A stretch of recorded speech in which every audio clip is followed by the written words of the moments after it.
All right, welcome everyone. We're Semblance of Sanity. I'm Caleb. I'm Jacob. And we're here for Kaiji, Season 1, Episode 2. All right. You're in some deep shit, some troubled waters. This is gonna be rough. Yep. We also noticed some things in the previous episode that we did not bring up in the discussion. One of them was the numbers for the 412. I just immediately thought, oh, it's around 400, so Squid Game, that's the number of people there are. But no, there's way less people than that.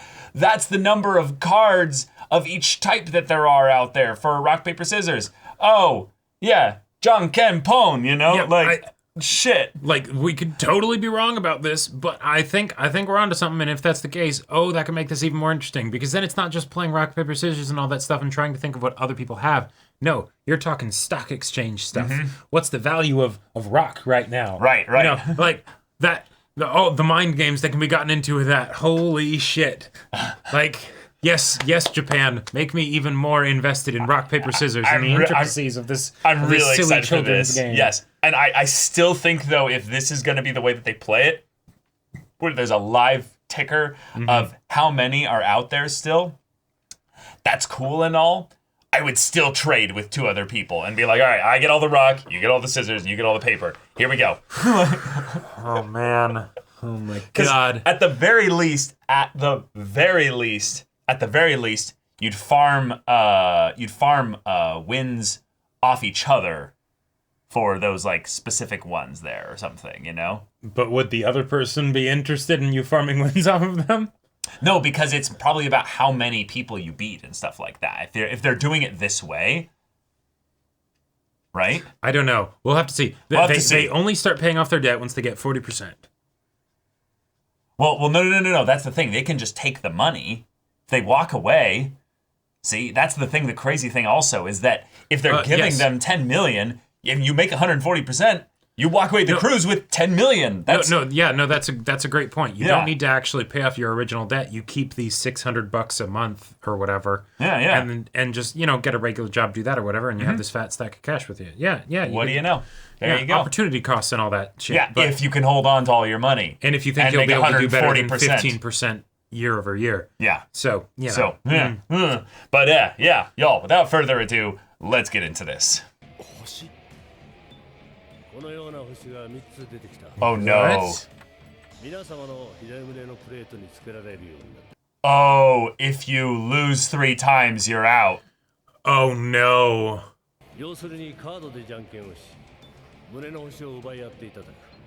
Oh shit. Okay.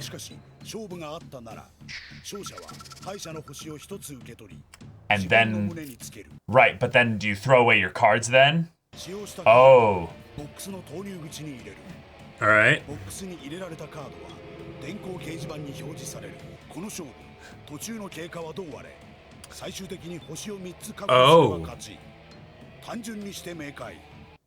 You need your 3 stars by the end. And they have to use all 12. Shit. Oh, damn.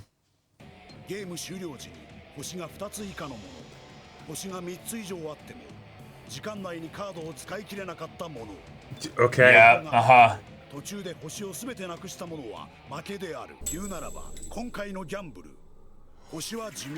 Shit. Oh, God, okay. Oh, man.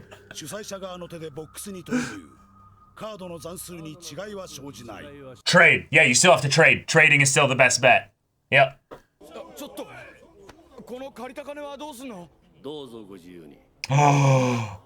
Oh, fuck.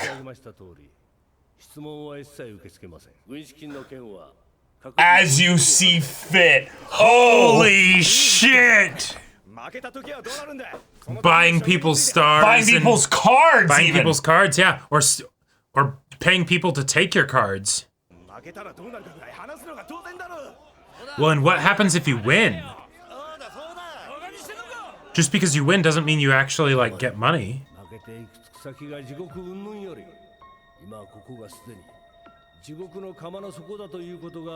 But what if they win? Does that mean their debt's good? Their debt's forgiven? No, they do whatever they want with the money.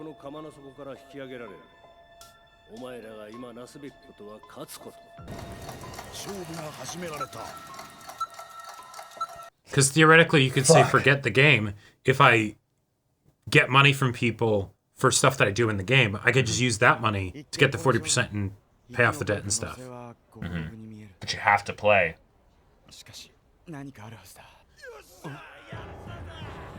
Someone won already. Yep. All right.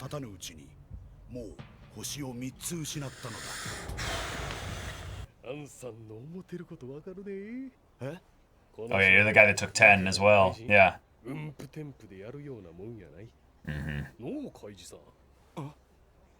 Well, you said your name at the front. We took 10 million. Yeah. Yeah. These guys are gonna trade. Yeah, probably. See if you're actually good, you know. Nice. Alright, is this a bro or someone that they're gonna like? No, I think he's trying to get a sucker. Maybe. Yeah, here we go. No, that's true. Oh, right. To get rid of some of your cards. Yeah, because since you just need to keep 3 stars. Yeah. No, he's right, yeah. No, yeah, you could absolutely. Yep. Yeah. We already have 3 stars. Right, and then trust that the other person isn't going to screw you to get extra stars, yeah. Yeah. That's possible. Yep. That's possible.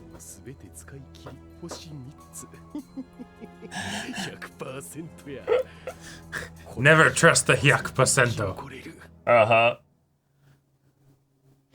I would never trust this, ever. Oh, no. Ever. Absolutely ever. Yep.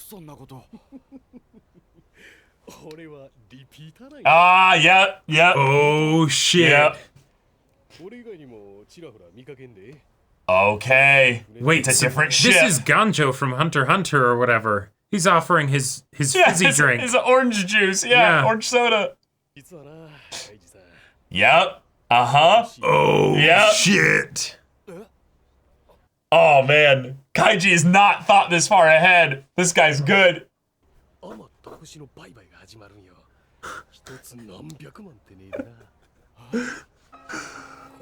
my God.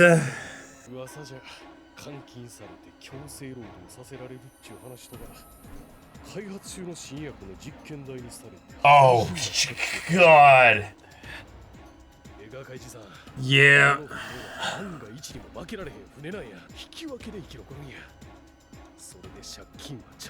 That does make sense though, because you need to get rid of all 12 of your cards. So draws are good.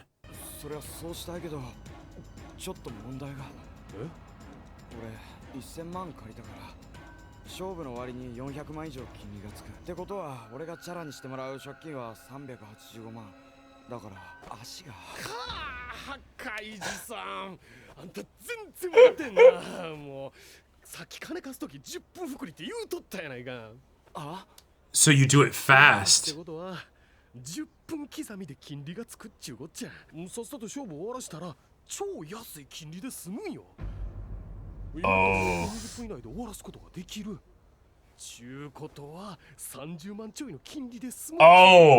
Oh, shit.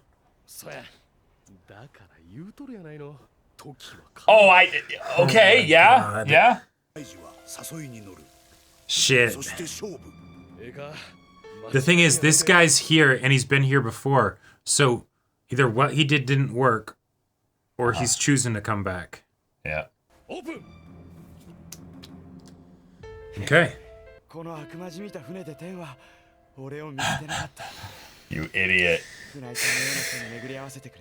See, he will still want to trade down some cards to get rid of cards and get rid of them quickly. Right. But he'll want to get extra stars at the end.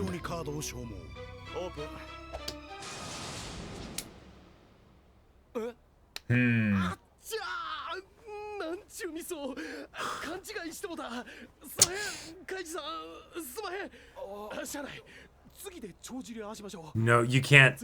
No. Dude. I'm going to play Are you rock. Edmond Dantes? Oh my god.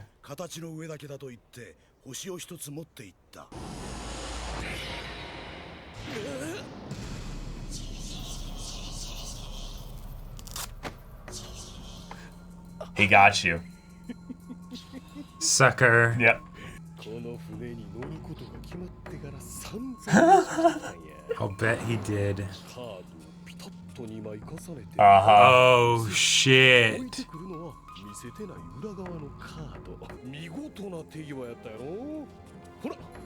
Good luck, Kaiji. Yep. You've still got 1 star. You can... And if you... Wait. Oh, shit. Yeah, he only has 1 card. Yep. Oh, he's just fucked. Yep. Come to me when you want to buy your stars back. Uh-huh. Yep. Yeah.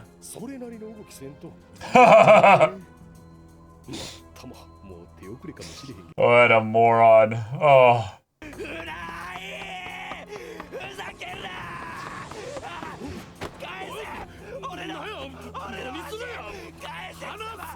Oh. Oh. Oh. Oh.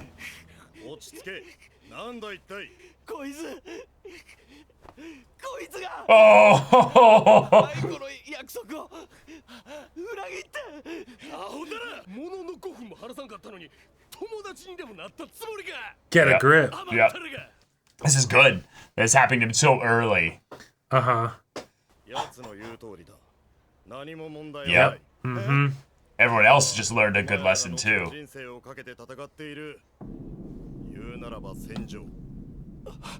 You have no friends here. Yep. So at this point, you gotta think quick. You need to get your stars back from paying for them. Mm-hmm. And then...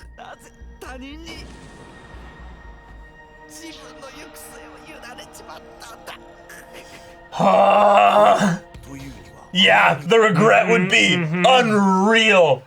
Oh. This is where he has his moment. Wow.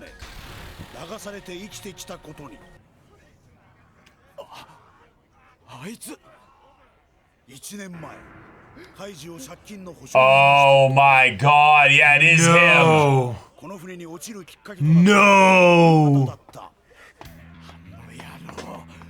Oh my god.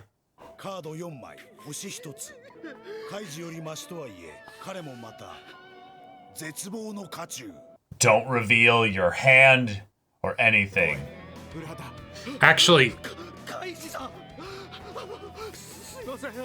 yeah, he knows immediately.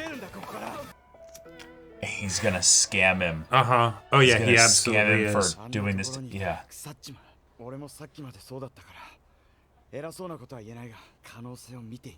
Oh no, what if he's actually like...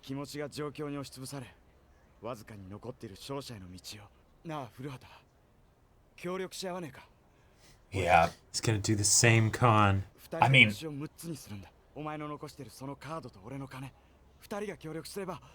Uh-huh.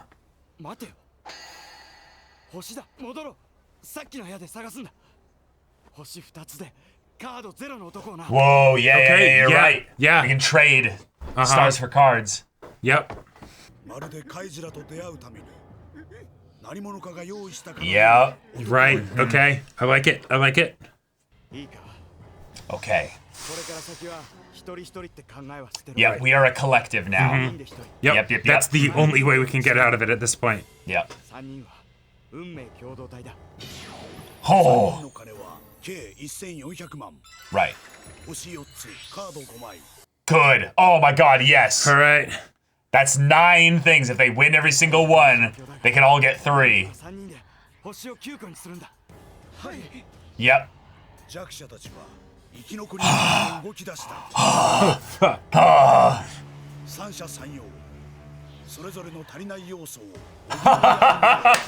This isn't exactly trading, but it's kind of what I was thinking of. No, and that's the end of the episode. That's the end of the episode? No. Oh my god. No. Come on. Oh shit. Fuck. I mean, the scam did take a while. Like, No, that right, makes but sense, like, yeah. See, the tough part is they're a collective right now because they're all in the pits. Right. But what happens if it gets to a point where one of them is able to split from the collective? Well, that's the thing, is that they take turns playing one card, basically. Sure. Yeah. Shit. Oh All my right, god. Well, Funai was about what we expected. But Kaiji's plan here to then grab 2 other people to then set themselves up with enough resources to where they can make this work, but also that one of them is Furuhata, the guy that he was the guarantor for the debt thing, setting up the world building where, oh my god, wait, he did this specifically so that he could set up.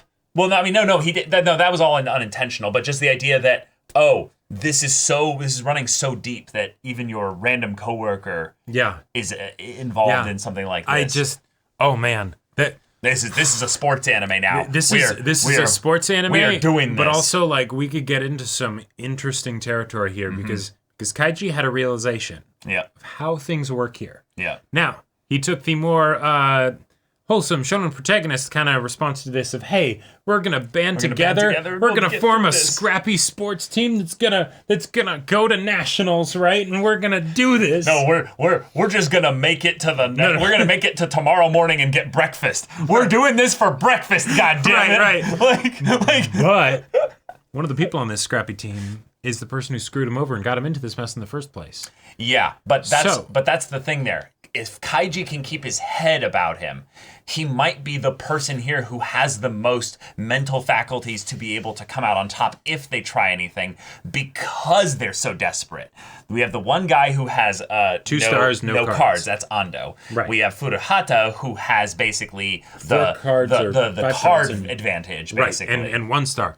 In a lot of ways, like Kaiji has the weakest stuff here, right? Because he has the mental faculties. He has potentially the best setup here because he got scammed in that way. Yeah. Now I think he's genuinely trying to get them all through this here because he can rely on the fact that, okay, if I do the scam, but it's a genuine one, I can convince 2 more people to at the very least give me 1 more star, probably for free.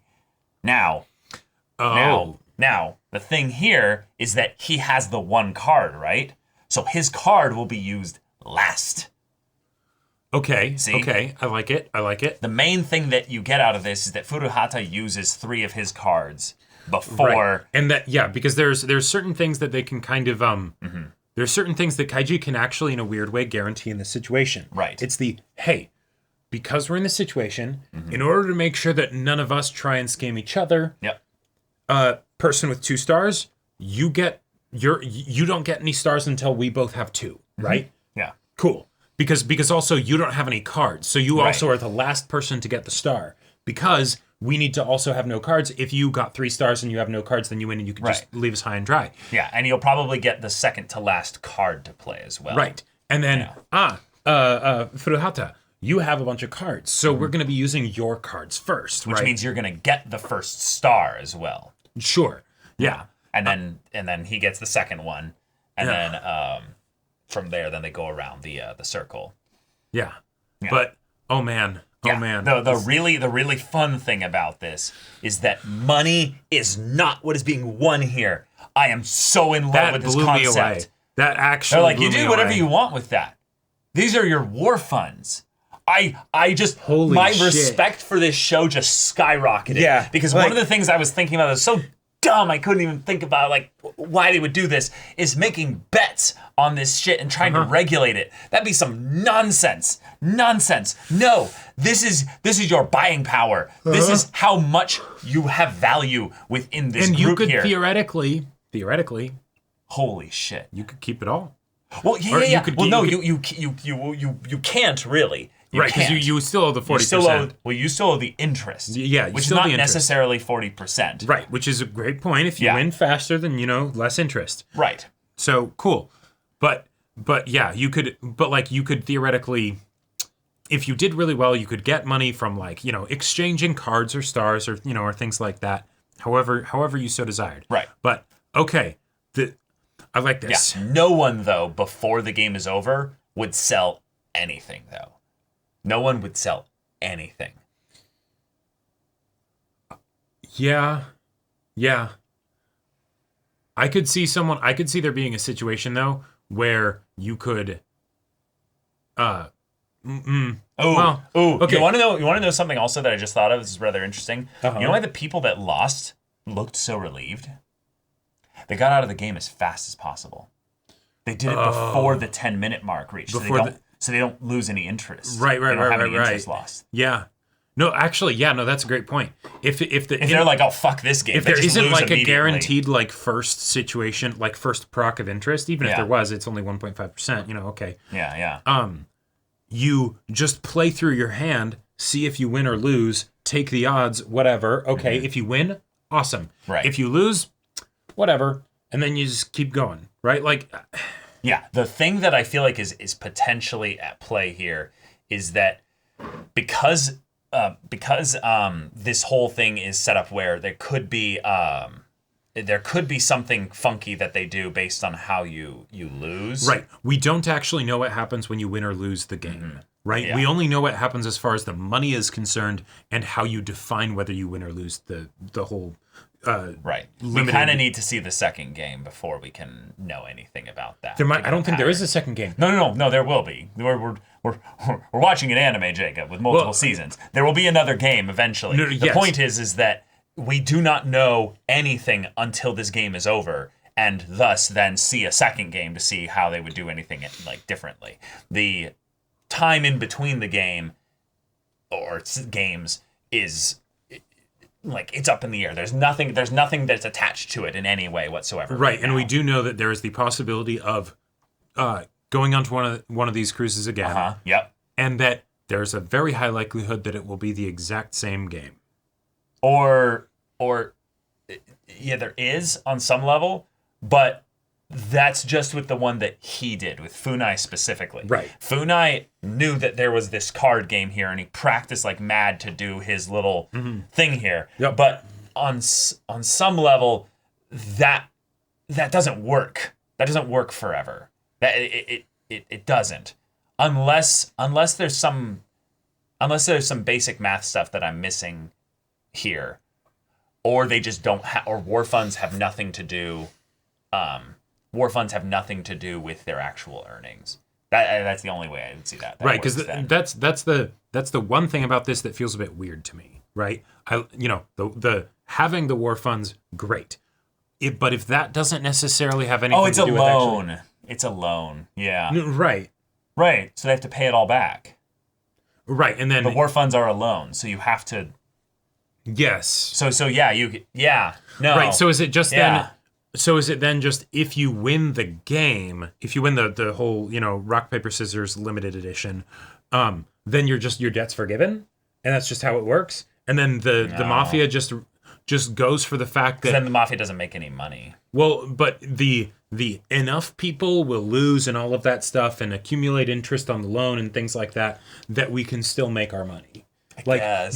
Because then it wouldn't be as clockwork guaranteed, but... Generally, with casinos, that they don't play on things being guarantees. It's on law of large numbers, right? They've got 103 people here. They can guarantee that maybe 60 of them, give or take, each time will lose, right? And then they'll have a bunch of interest that they've racked up, and they'll have to pay it off and things like that. And there you go. Yeah. So these are just interest accumulators, then. Right, and even the people that win, like, granted, depending on the amount. Like, I could see it being something where they only let people go on this cruise if their debt is, like, not above a certain amount. Like, if it gets too high, then it's we don't want to mess with that, because if, say, they could still pay it off with, like, 10 million or whatever, then we don't want to do that, right? Oh, wait, but everyone is betting by just playing the game. So they do have to have some kind of regulation cameras-based kind of ID system, because if it is based on how long people are in the game...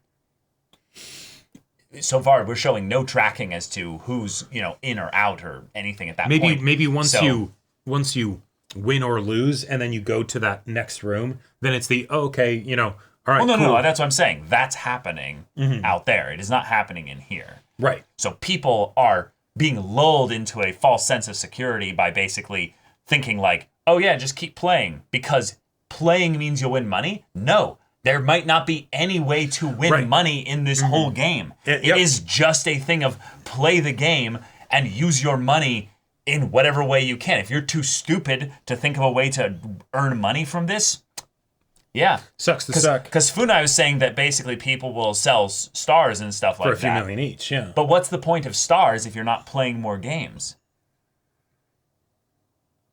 Right. See, there's no value unless there's more games. Yeah, so I think maybe this is just something, because there was the bit that Endo was talking to Kaiji about when he was selling him on the idea. Is that like, hey, if you do this and you win, then your debt will be forgiven, right? And so we can maybe assume that that's what the situation is for everyone else here, even though the main guy didn't actually say it in his announcement. Oh, I'm dumb. Why am I taking anything Funai said like actual truth here? He's just lying to him here. Oh yeah, no, absolutely. Yeah. What he probably was inspired by with the lie is that, oh, you can go to the desperate guys in there, in the panic room, sell your stars to them for money. No, yeah, exactly. Yeah. Right. But I thought he was saying like that after you win. Oh, that you sell your. No, right. Yeah, it's like after you win the game. He's saying after you win stars, then you go and that makes sense. Which okay, then that's probably actually how that's going on there. Yeah. Mm-hmm. And the problem is that if you have to spend money from what you borrowed in order to get the star, that might wipe, like, even if, say, that's something that wipes away your original debt, okay, cool, but then maybe, for like the guy with two stars and no cards, if he spends $3 million, great, but you're then $3 million in debt again, right? And so then you're $3 million more. Well, no, right, but even if like winning the game wipes away your previous debts, like if that is actually what the situation is. Well, we don't know anything about that yet, so. Endo said the thing to Kaiji, but that might have been him just trying to sucker him in. It might be a completely different type of situation. Nothing that we know says anything about how the debt is handled in this game. Right. Nothing. Yep. That is all assumption. The idea of how they can get money even with the war funds, we need to almost like pull back from that entirely because it's all based within the game of the idea that the money is used just to win the game as best as possible. That's where I was thinking, like the whole idea of like spending money to buy cards, right? In Ando's case, makes sense, right? He has no cards, he has 2 stars, he needs cards in order to get a star, or just a star straight up, and cards might be cheaper, right? But if you have a situation where you have 3 stars and you still have 3 cards left, right? You might want to, like... You might want to tell other people to take your cards for your money. Right. Yep. Yeah. Like please take my cards. I don't want them. Yep. Just get rid of them for me. I would really appreciate it. Yep. Because when you have when you don't have very many cards, you don't have many options. Yeah, I don't think anybody would do that unless they were literally the guy with 2 stars and 0 cards, though. Or like they wouldn't do that. Oh yeah, they wouldn't take the option. Yeah. Because they don't want to have more cards than they have stars. Right. That's just a recipe for disaster. Yep. Yeah. But oh man. God, this is fun. This is Wall Street. This is some evil, just terrifying exchange stuff going on here. The thing that I was wondering if it would happen, what if you just managed to figure out how to take stars off of somebody without them realizing? Well, yeah.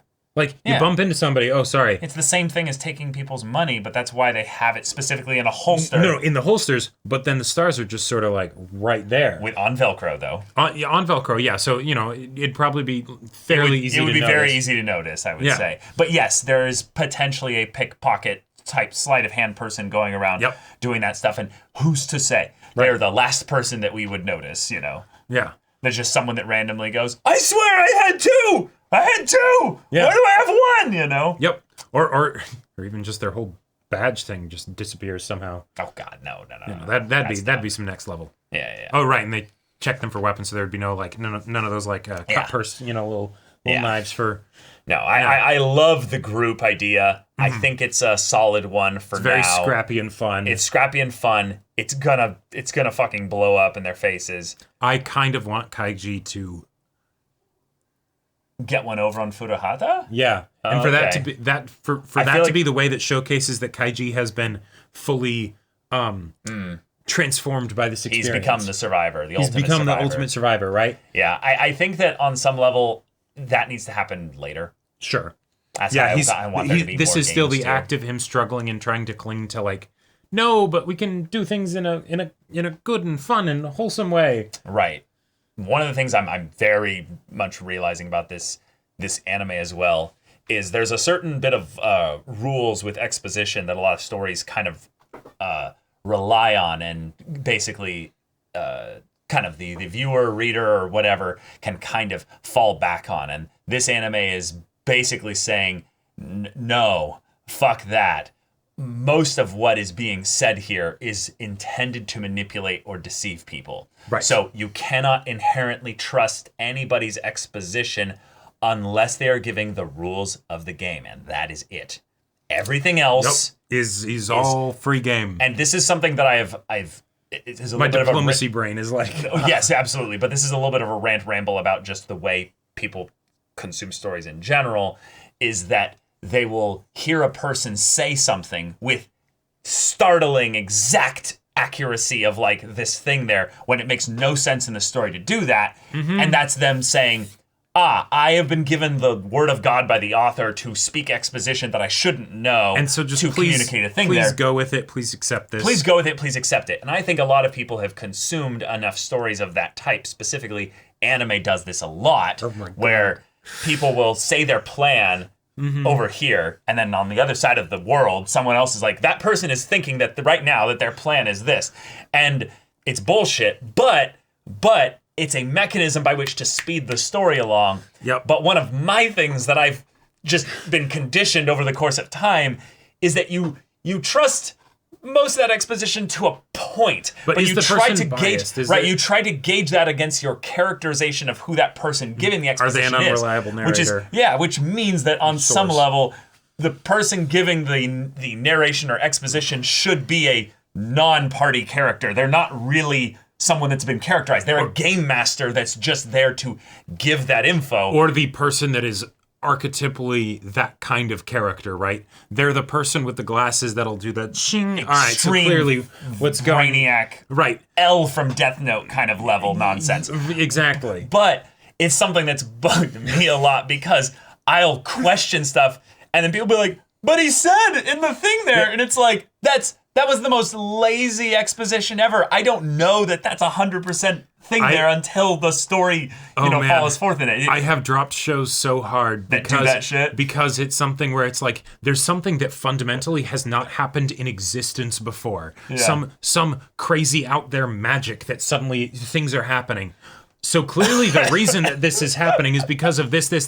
You are going off of no information. Right, so before we go into a full rant about this it is something where I am now appreciating that by episode 2, I've now realized, okay, all right, there's only a couple things that I can fully trust. And the idea that this story is setting that paranoia in me, the viewer. Imagine... what they're trying to be Kaiji in this situation, and that kind of paranoia is setting in. The way in which this finance group and the people that connected with it are just raking it in. It is a machine that is way bigger than even your tiny little brain Kaiji can handle right now. I so love that he's the underdog right now because it brings me into that small state where I'm just like shrinking in my chair, like balls going up and down. I'm just like, oh fuck, this is so bad. No, no. I thought I could maybe like come up with some card games. No, you're fucked, Kaiji. This is all. There's too many variables at play. It's the whole Skinner game mobile game where they give you 37 currencies to try and track all the exchange rates of all the things so that you slowly don't realize that you're losing money hand over fist. Like, or let's be real, it's the gambling apps and stuff where they give you the adverts of like, we'll wipe away your first this much of loss on our gambling. Ew. Like, yeah. What does that? That's disgusting. What? Oh. It's so dirty. That's so gross. Yes. Yeah. Oh man, I'm glad. I'm glad the only gambling I've done is specifically poker. I have I've never done slots machines. Well, okay, hold on. I think I did some scratchers or something that was pure random once. Oh yeah, I've done scratchers. Right, but the only gambling that I've done repeatedly was poker. And that's about as good as it gets for a gambler. You can actually strategize a little bit and you play just smart and win against idiots. Right.